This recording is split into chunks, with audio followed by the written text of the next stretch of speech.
All right. This is Dan Kaufman interviewing my older brother, Albert. So, can you tell me your name, the year you were on workshop, and the years that you were part of the movement? Sure. So it's Albert Kaufman, and I am 59. So I started going to Camp Galil in 1973. But even before going to Galil, I joined the local Ken Klanit, in that year, 73. So I went to Galil from 73 to 79. I think I was in Cambet in 79. MB 78, so KM 77. And then 79, I was in Madrid. And then I also, from there, went off to Israel for a workshop 29 on Kibbutz Urim. And then after workshop, I also was in Madrid at Moshava for a summer, I think the summer of 83. Yeah. Nice. How did you decide to go on workshop? Well, I had been in Habonim Dror for many years, I guess 5 or 6 before it was time to go on workshop. And all of my futsa, many of the people who I was in Cambet with, was in Madrid with, was on MB with, were all going. And it just seemed like a great idea to go live for a year on kibbutz. My life had been kind of leading up to that idea for many years. And I think one of the things that really pushed me over the edge to go was hearing from my peers who had been before and what a great experience it had been for them. I was friends with a lot of people in Habonim Dror who were older than me, and they all seemed to get a lot out of it. And then also my MB, my Machan Abonim, was at a camp where it was only held there a couple of times. It was Camp Ein Harod in, I think, Red Hook, New York, or somewhere near there. And we had just an amazing summer where a lot of us bonded, and a lot of the people that went for that summer were going to go back to workshop. And so I was really looking forward to reconnecting with all these people I'd met from all over the country. Mhm. Yeah. Nice. So, what were you hoping the workshop would be after that experience at MB? Yeah, I guess I thought it would be, a combination of all these interesting people that I'd met from around the country and being on a kibbutz. And I had this very idealized idea of what kibbutz life was like. And very quickly, once I got there, I realized that not that I'd been sold a bill of goods, but that it was way different in reality than it was in the stories and in all of the things that we had done in camp and in our ken to learn about Israel and to learn about kibbutz. When I actually got to kibbutz, it was so completely different from anything I could have imagined that it was just basically like starting from zero. I mean, I knew some Hebrew when I got there, and I knew some Hebrew that was relevant, and I knew the people that I was with, on some level. But day to day life on kibbutz and the heat of Israel and the remoteness of my kibbutz. I was on Kibbutz Urim, which is in the Negev Desert, ridiculously far away from just about anything. It took me a half hour to get to the nearest small city, Beersheba, and it was a combination of buses to get there and a pretty long walk to get to the bus stop. So that was a big shakeup from living in suburban New Jersey, in between Trenton and Princeton, in a town called Lawrence. So yeah, I think there were so many different ways that suddenly arriving on a kibbutz were different from my normal life, that it was a real shakeup to me. Right. Yeah. Urim was pretty big though, right? Did you feel isolated? Urim had, I think, 600 people there when I was there. And, uh, people were doing their lives. Like when we arrived, it wasn't like everybody stop what you're doing and welcome the newcomers. It was like you're camping over there in those three feet in those shacks, the workers' housing, and that I'm sure were used for something else when we weren't there.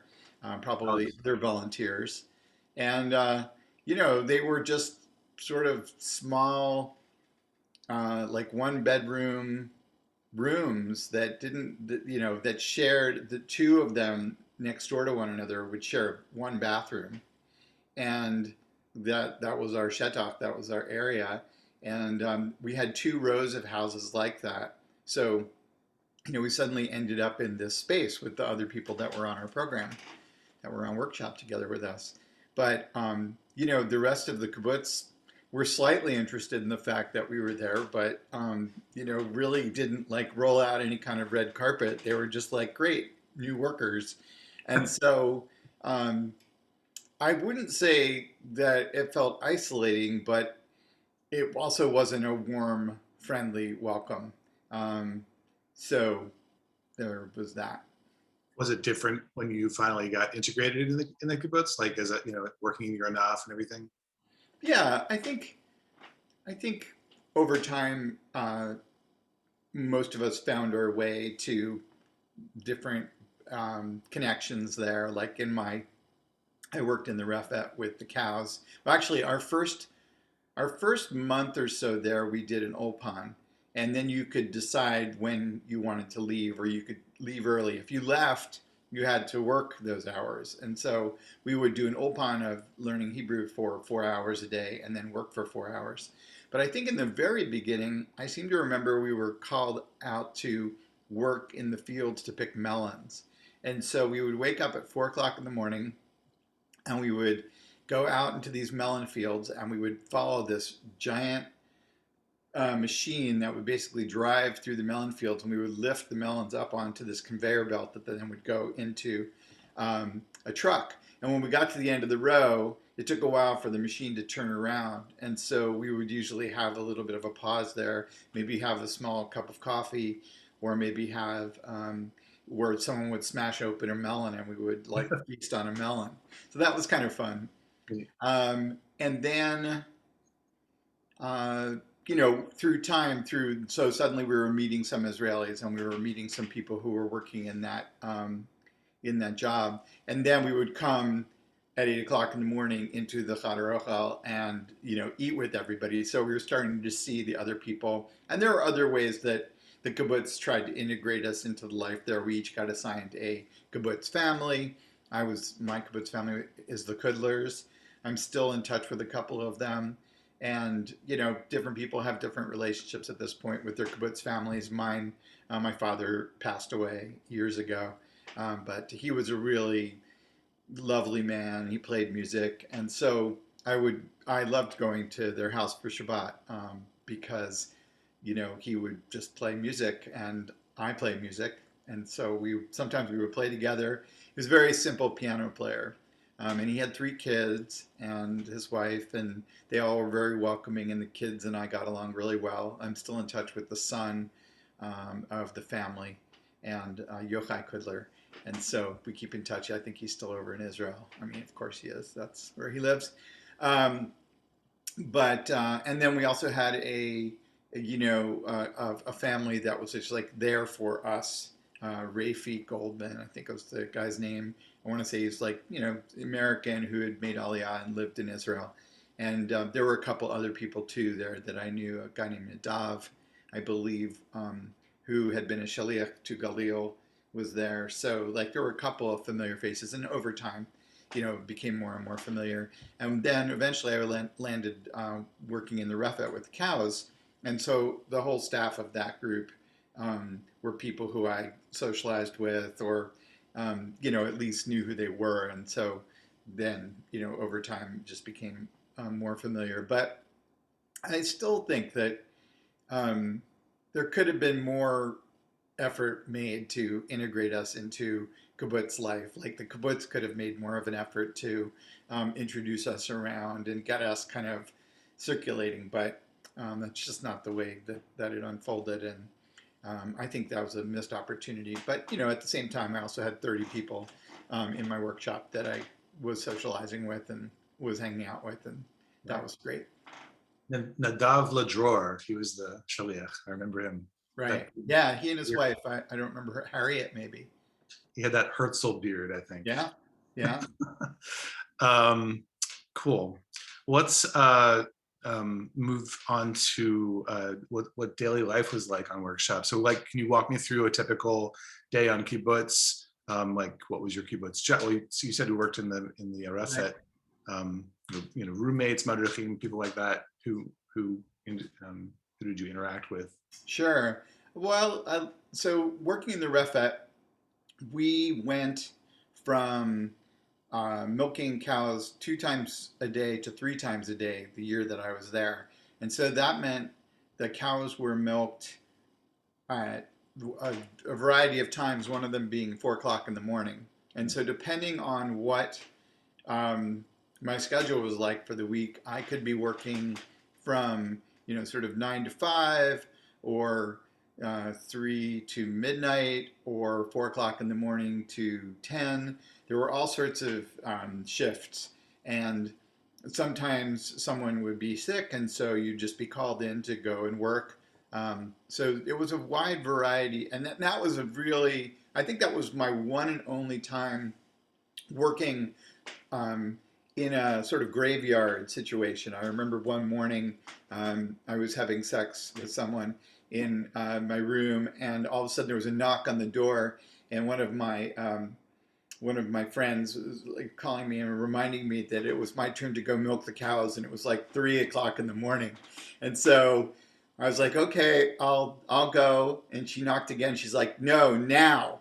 And so we had to finish what we were doing, and I got up and went to the refet and worked with the cows. So my schedule was very different from many of the other people on workshop. I had one day I would be working during the day, and another day I would like be done at 2 o'clock in the afternoon. And so that just made for a really interesting sort of social life, and um, just it was a weird wrench in my own head, and just around having to figure out like activities and meetings and things, because I was suddenly like involved in this in the refet where things were just done differently and timing was different. I used to that's where I learned how to drive a tractor. We had 4 or 5 different tractors. Some of the jobs that I did were um, taking the tractors around and creating the feed for all of the cows. We had 250 milking cows, which is quite a lot of cows. And so I would take this tractor, drive it over to like a giant pile of cottonseed, and then use a fork, not a forklift, but a front loader that would be sitting there to load, a couple of a ton of cottonseed. And then I'd go over to some carrots and lift the carrots into the thing. And then I'd make the mix. And then I would drive that around to the various cows and feed them. Sometimes my job would be to go and get the cows from the different sections and bring them to the milking parlor. Sometimes I was milking, so I would be inside of a giant building. Well, it wasn't a giant building, but it was, building like 100 by 50 or something, where the cows would come through on either side, and I would attach milking machines to the cows and then move them through. And so there are all sorts of different jobs that one could have with the refet.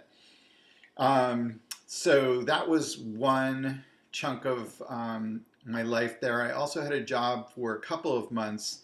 After a while, I was just really like not getting as much out of the refet experience. And so I ended up shifting to becoming the person who I was the one person on kibbutz that would basically go around the kibbutz and collect from the different places. So I would collect eggs from the lul, and I would collect milk from the refet, and I would take some garbage to a garbage dump, and I would go and I would get, gladiolas from one place, and so I was like bringing the various food that we actually made to the Chadar Ochel for our consumption, which was really fun. I had my own little tiny tractor, and I drove around the kibbutz, and it was not like nothing was ever urgent.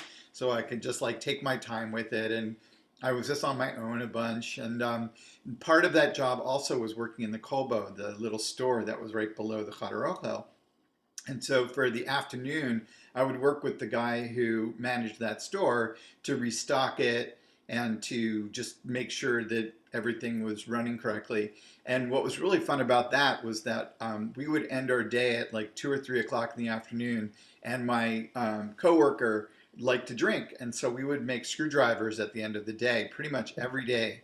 And so I would leave work just drunk, seriously drunk, and then stumble my way to the pool, where I would go and I would just like flop around at the pool and be happy. And I also, because I worked at the Colbo, I don't know if I got a discount on food and drink, but I seemed to know when stuff was there and what was there, and so I would end up just sort of supplying the workshop with things. And so I remember like being the one who had a box full of chocolate bars, and being the one who was like, yeah, we've got vodka, like vodka's in, so bringing back vodka. And then we would go out into the fields to the orange trees, bring back bags of oranges that hadn't been picked for one reason or another, and then squeeze the oranges, fill like a giant container with vodka, and we would make these just big batches of screwdrivers. So that was a lot of fun, and I liked that job. That was an interesting insight into the kibbutz, because I also would just meet people who were coming in to shop and help them and that kind of thing. Um, what else? Another part of working at the Refet too, I'll tell two funny stories. One is that um, the kibbutz like played a joke every year on a workshopper, and the joke was the somebody in the kibbutz who worked at the Refet would approach a workshopper with a pail of soapy water and a brush and say, "It's your turn to wash the cow's teeth or brush the cow's teeth." And so they picked me. I fell for it.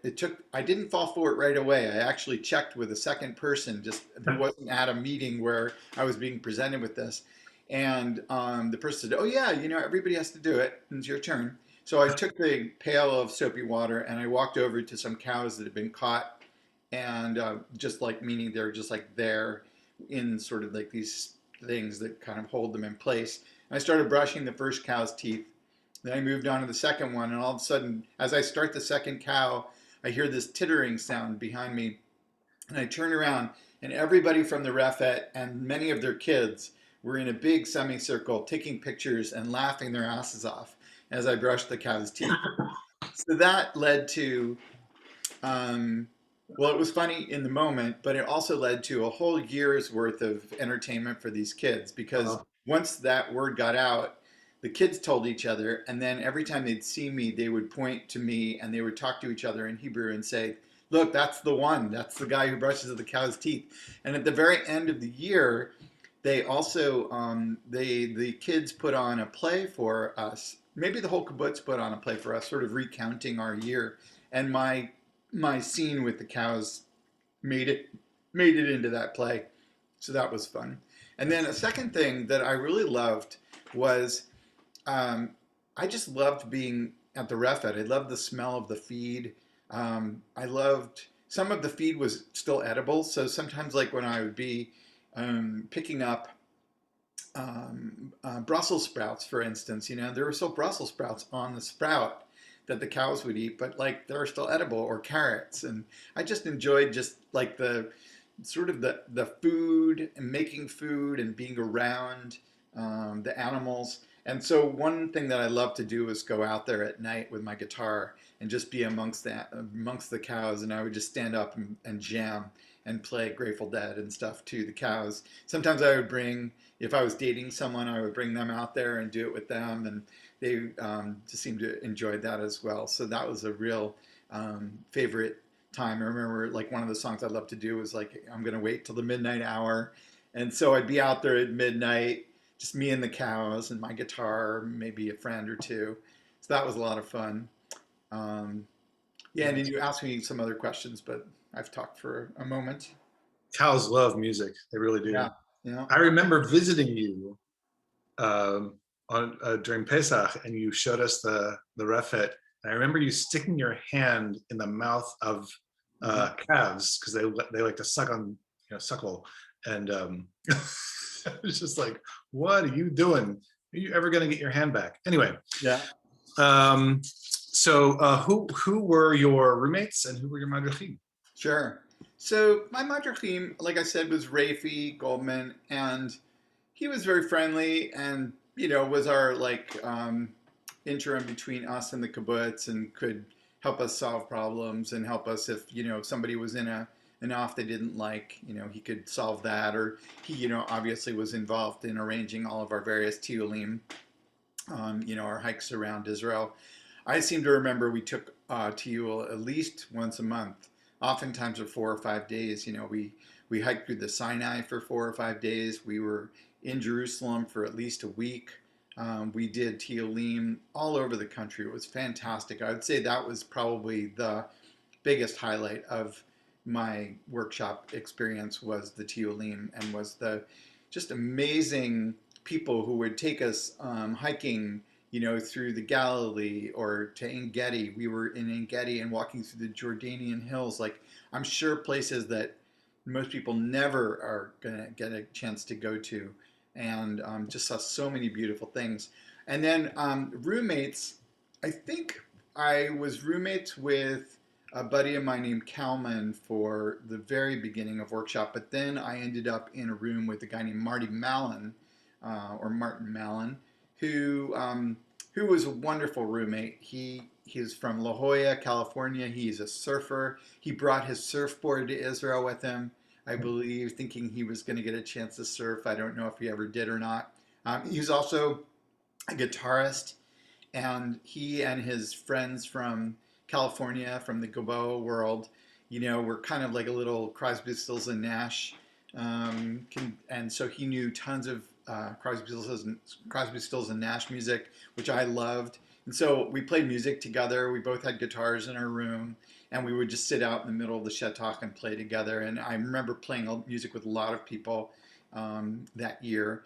And unfortunately, he just passed away about 6 months ago. I think I want to say some sort of cancer, but I'm not really sure. It's not my memory. It's not clear on that. But wonderful man, really big heart. Just a really, it was that was a. I think that was probably my first person that I ever lived with. That really made an impression on me, and that like you could live with somebody, and they could be. I mean, I think, after living with you in a room, Marty was probably the next person that I lived with that really made a big impression on me. And he was just really easygoing and really kind. And we got along really well. I don't ever remember fighting with him. I just remember it being, peaceful, easy feeling comes to mind. Yes. And we definitely sang songs like Sweet Judy Blue Eyes and Love the One You're With. And we were just, it was just wonderful also to be living with somebody who you could play music with constantly. So that was really dreamy. And then eventually I had a girlfriend who, for some of the year, who I was really in love with. It was like a really big love for me. And I remember just walking with her out into the various fields and telling her all of my stories from my life. And partly because I wanted some privacy, I ended up finding a room that was like in the next section over that no one was using. And I ended up moving into it for a while. And I remember my Madriach saying, like, you can't stay there. And I was like, I don't really see why not. Like, no one's using it. I've got a girlfriend. And I don't even really remember having my girlfriend there, but I remember having some privacy and really enjoying it. And so I think that was my first time living alone, maybe ever in my life. And I don't remember how long it lasted for. Maybe it was even just a couple of weeks, but I remember it being really, really precious. What else? Yeah, so I think those were my roommates. I'm pretty sure I didn't live with my girlfriend during workshop. So there was that. Another thing that I haven't brought up yet, but was the volunteers. And the volunteers who were there from all over the world, I ended up having a lovely little relationship with one from Denmark for a little while. That was really sweet. And I just also really enjoyed hanging out with the volunteers because they were from all over the world. Some of them didn't speak English. The girl that I dated didn't speak any English. And somehow that didn't seem to matter. Um, and I just really enjoyed their Shetok because they had a bar. Our Shetok didn't have a bar. There weren't really, people were drinking some, but we were younger. Whereas the volunteers tended to be a little bit older. And I've always had kind of a thing for hanging out with older people, whether it was in Habonim Dror. I had a lot of older friends than me. I still have a lot of older friends. So that was just fun to have people to interact with. I never kept in touch with any of the people from that world. One guy, actually, a guy named Andrew from Australia, did end up coming to visit me when I lived in New York a few years later, and we did keep in touch for a little bit, and that was really sweet. So, but otherwise, I never kept in touch with anyone who I met as a volunteer there. The kibbutz itself was just a really special place. It's a beautiful oasis in the middle of the desert. It's surrounded by fields, and now there's a cactus garden there that's really sweet. And it also just had a beautiful layout. Like you could just walk around the whole kibbutz, and that would be maybe that was a mile or maybe 2 miles, and it was just a nice place. You could see storms coming from a ways away. There's the Urim is in the Bible. It's there because of springs, and I believe the springs probably are the thing that keep the kibbutz going. And it's just a lovely oasis of fruit trees and nut trees and date palms, and just they did a great job and continue doing a great job of keeping the place just bursting with colorful flowers and trees. So when I was there, the kibbutz was probably about, I'm guessing, 20 years old, and by now I'm guessing, 50 or 60 or 70 years old. So my picture is, that it's probably just gotten even lovelier since then. So I look forward to someday getting back there again. Is it still a kibbutz? I don't think so. I don't think there are that many kibbutzim, especially the established ones that ended up staying as kibbutzim. Yeah, I know Kesher Aziv is they call it the kibbutz Chadasha, maybe something like that. Uh-huh. I don't know. I visited mine in 2010, I think. Oh, really? Oh, great. That's Yeah. right. I forgot that you went back there that recently. Yeah, and the Charocha was closed, the Mitbach was closed, the Moedon was closed. It was so sad. But I ran into people from my workshop time, and it was cool to see them. Let's see. All right, we're going to move along here because we're just, let's see. Was there something new that you tried that you'd never done before? Well, the first thought that comes to mind is driving a tractor. That was certainly new. One thing that I think that was new to me was I just really wanted to see more of Israel than I was getting a chance to via the Tiolim. So I would get myself to the nearest development town, which was called Ofakim, and I would go there. I don't think I went once a week, but I went there pretty frequently. And I would go and I would have a falafel. I might see a movie. I was there where I first discovered that one could buy hashish. And so I would buy hashish sometimes. And one time I actually tried to buy some, and the person who I'd been buying it from, I mean, this wasn't a frequent thing. I probably did it once or twice. But I think the second or third time, the person just took my money and then disappeared. So there was that. And having hashish was totally illegal, so there was that too.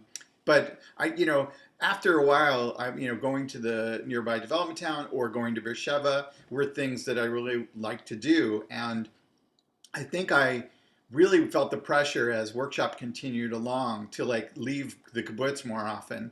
And our kuppah was just, really, we had plenty of money in it, but it wasn't really being spent. And so I was like, I'm going to need to draw more money from kuppah because I want to go to Eilat, or I want to go on a trip to see my relatives up at Kibbutz Beit Emek. And eventually I think kuppah, the group sort of was like pushing back, like, why do you get to go and blah, blah, blah. And I said, you know what, we're only here for a short time, and my interest is seeing more of this country than I'm getting a chance to see. I have the time to do it. I just don't have the money to do it. So I pulled my money out of kuppah, and I left that, which led to me not having to attend the meetings around Kupa, which was fine with me. Some people, because of it, I think ended up leaving workshop, and I know we had at least one person. I think two people left workshop early. I don't know if it was because of that, but um, that could have been a reason for me. Had I not been able to get some money out, I think I would have figured out something else to do because kibbutz life is interesting and stuff, but I think it was a little bit boring too.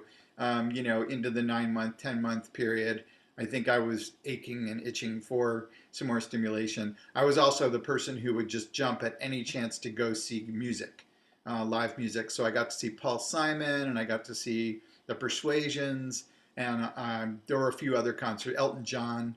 I went to as many concerts as were available. I would buy tickets to them. I had dentistry done on the kibbutz, which, looking back on it, was what else could you do? But future dentists after that looked at the dental work that I'd had done, which was just like filling in some cavities, I think, and just was like, what the heck did you have done? Like, who did this? This is terrible work. So there's that. Um, Other new things.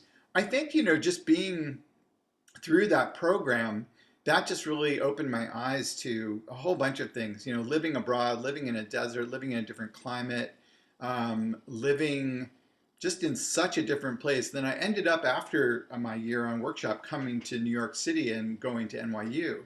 And so my life just for a couple of years was so dramatically different. High school in suburbia, a year in a kibbutz in the middle of the desert, then deep in New York City, and so I got used to, I think, sort of like abrupt transitions in my life. And I think that's kind of been a benefit to me over time because, life does sort of hand you abrupt transitions from time to time. And I think I've been more ready for them because of that. Let's see, anything else that I did that was unusual? Oh, go ahead. What's up? What else you got? Well, let's move on to Israel and history. Like, what was there any major news event that happened while you were there in Israel or in North America? I remember one time being in the bus station in Beersheba and there being a bomb scare. And there may have been something else besides that, but that really stuck out in my mind. I remember the military being called out and everybody being pushed way out of the center of where they thought there was a problem. It was 1979, 1980, and we were transitioning to, I think, the Reagan years, but I don't remember anything striking. Like, I don't remember any world events right then. And when you're on kibbutz at that time, it wasn't like there was CNN available or really hardly any news. I remember just getting a package or a cassette or something from the United States was a really big deal. I think we would all just want to know what's going on, or if someone made a phone call back to the United States, what's happening. One thing I just remembered was when I left Israel, um, something for me that was fantastic was um, I ended up going to England and on my way home, and I ended up staying there for a month, I think, 3 weeks or a month I don't think I was in a youth hostel. I don't remember where I stayed, but I stayed with somebody for quite a while. And that also was just a real gift to have some time in another country. So that was something that comes to my mind. I haven't thought about that in a while. And I remember like fish and chips and being just in some suburb of London and going into London every day and finding my way. But nothing about Israel history right around that time that really struck out. Stuck out. What was it like how did you experience your Judaism while you were on kibbutz? Yeah. I think it was really, there were a few things that stuck out to me. The way that Jewish holidays were celebrated, like Shabbat was every Friday night. Like, it was taken seriously. We all ate together in the Chadar Ochel. It was the one time of the week where people would get a little dressed up in jeans and a white shirt for guys and maybe a dress for women, and everyone would come to the Chadar Ochel in shifts. It had to be in shifts, but it was really special and very sweet and very tasty. I loved the food on kibbutz. It was very simple, but it was very delicious. You know, I remember Friday nights was like schnitzel night, chicken schnitzel, and I remember, you know, breakfasts were, you know, for me, I just really like taking an Israeli salad and mixing that with scrambled eggs and like some bread or something, and it was delicious. And so also other holidays like Passover, you know, really taken, you know, not like it's so seriously, but like the world stopped. Hanukkah, the world stopped. Like we would really be doing these holidays. And even if you weren't doing something for them, like the country was in, you know, Hanukkah mode, or the country was in Passover mode, or the country was in Tu B'Shvat mode, or whatever it was. You know, whereas in the United States, if I want to celebrate any Jewish holiday, it's like I have to make an effort and I have to pull people together, and we have to like it's like a little bit of an uphill push. Whereas with life on kibbutz, it was you know just this is what's happening right now. Also weddings and other kinds of ceremonies I remember being, you know, much more like flowy versus like, okay, now we're going to do this event and we're all going to drive to this place. Like, you know, having everybody in one place makes it much easier to do a dance or to do a party or to do whatever it is, you know, if everyone can walk there. So that was really very sweet. And I think, um, yeah, it just gave me a different feeling for how Judaism can be when everybody is Jewish. It's like there's no, you don't have to explain things and you don't have to make excuses. It's just, you know, we're just, and in fact, in fact, the Judaism in a way sometimes just even rolls away and you're just doing something, you know, and everything's in Hebrew all the time anyway. So you're just doing what you would do, versus like, you know, I almost feel like a lot of times when we're doing Jewish stuff in the United States, we're pretending a little bit. You Yeah. know, it's a little forced, and it felt less forced there. So I'd say especially Shabbat, you know, and it was lovely living, you know, in a place that grew flowers. So there were just always flowers around. We grew gladiolas, we grew other kinds of flowers. So there were just always beautiful, colorful flower arrangements, and that really just made things special. That was one of the products of the kibbutz. Yeah. Hmm. Okay. Yeah. So like when they would pick the gladiolas for export, there were tons of gladiolas that weren't quite right, you Right. know, or there were just too many gladiolas. And so, you know, or different stages of growth. Some could be sold, some couldn't. Um, yeah, I'm trying to think of any other way.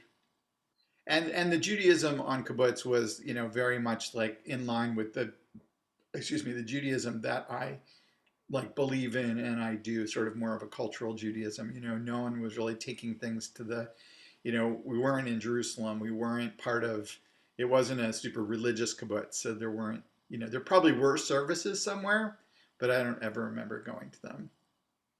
Yeah. Right. Um, it's so funny just hearing you speak about these things because it mirrors so much of my own experience 4 years later on Gesher Aziv, but Mhm. in so many ways, it's really amazing. Well, how has workshop shaped who you are as a person today? Yeah. You know, it's interesting. I asked you something like that too. So I had a little bit of time to think about that. And I've gone from workshop to living in New York for 4 years, and then traveling in Europe for a couple of years, and then living in Europe for a while, and now being on the West Coast for about 25 years. And a thing that comes to mind is this, the last 25 years of my life have really been peppered and punctuated and highlighted by a lot of um, participation in West Coast art and music festivals, more music festivals. I go to music festivals more than anyone I know, and I just always been drawn to sort of that celebratory dancing, music, woods thing. And I think it sort of comes from early camp time and the things that I loved about camp, which were the campfire on Saturday nights, which were living, being outside a lot, being in the woods, playing music, um, that, you know, festive aspect of camp and of Habonim, Dror. Um, and so I think there's a way. In fact, actually, a lot of the festivals I go to, like Burning Man, oftentimes I see people from Habonim at these things, you know. So I'm not the only one who I think feels drawn to that world. But there's a way that, like, my early life really set me up for just making these other activities feel right and feel that, and where I feel drawn to them. You know, like when I go to this festival called Beloved, to me, it's like the closest thing I can think of walking during Havdalah down to the Refet at Galil, and being together with people in a big circle, and that the way we would celebrate and dress up a little bit and sing together and dance together. It's the same thing that I'm doing here at the Oregon Country Fair or at Beloved or at Burning Man or the other 7 or 8 festivals that I flock to. And so I think Habonim just really like opened me up to the possibilities of what life could be like, and you know, kind of an encouragement to go for what you want to do with your time and in your life. And I think it also really gave me a lot of encouragement to do tikkun olam, you know, to do repair of the work, repair the world work. So I kind of mix like my love of music with my love of activism, and you know, I still doing both a lot. And I think and that kind of came from the stew of my early years in the Ken and in at camp and even in Israel as well. That idealism, you know, still infuses the work that I do now. So an interesting follow-up to that question is, of course, having said all that, is who do you think you'd be if you hadn't been on workshop or hadn't had Habonim? Yeah, it's interesting because I often, you know, I'm still in touch with people. We've had a couple of reunions of the Habonim, you know, from my Cambet, and then we've also had reunions of people who were on workshop together. And I know when I think of the people who didn't go on workshop, but instead like their path, you know, their life path at that point veered from mine, and they went off to college generally.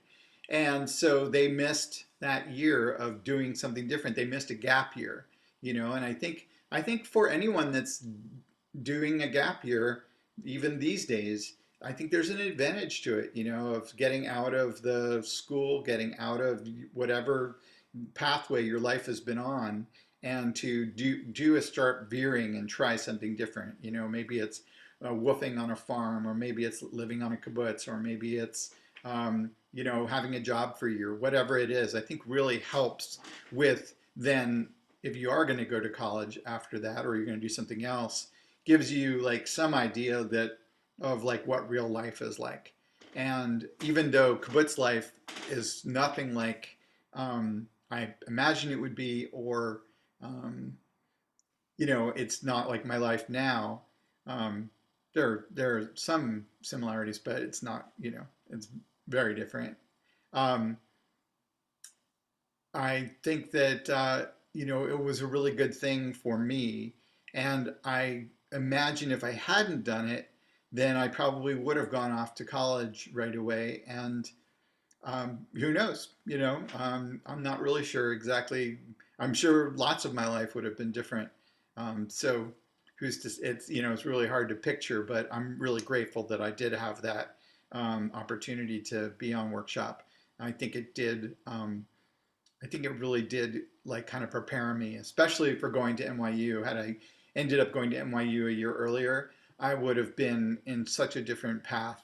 I probably would have finished in 4 years like I did, but I think I would have been way less mature. I think that year abroad really helped mature me, and then made college like something that I could really kind of dive into more and really take advantage of that opportunity. So that's kind of how I picture it. Might have been a little different. Yeah, as Dad likes to say, it can't run the control, right? Right. Well, cool. I don't have it. I mean, you've answered other questions just by talking, so I'm not going to ask them. Is there anything else that you want to mention about workshop or works? No, continue on. I look forward to hearing stories from other people's interviews. And thanks so much for taking the time to interview me. You did a great job. Thanks for your answers. That.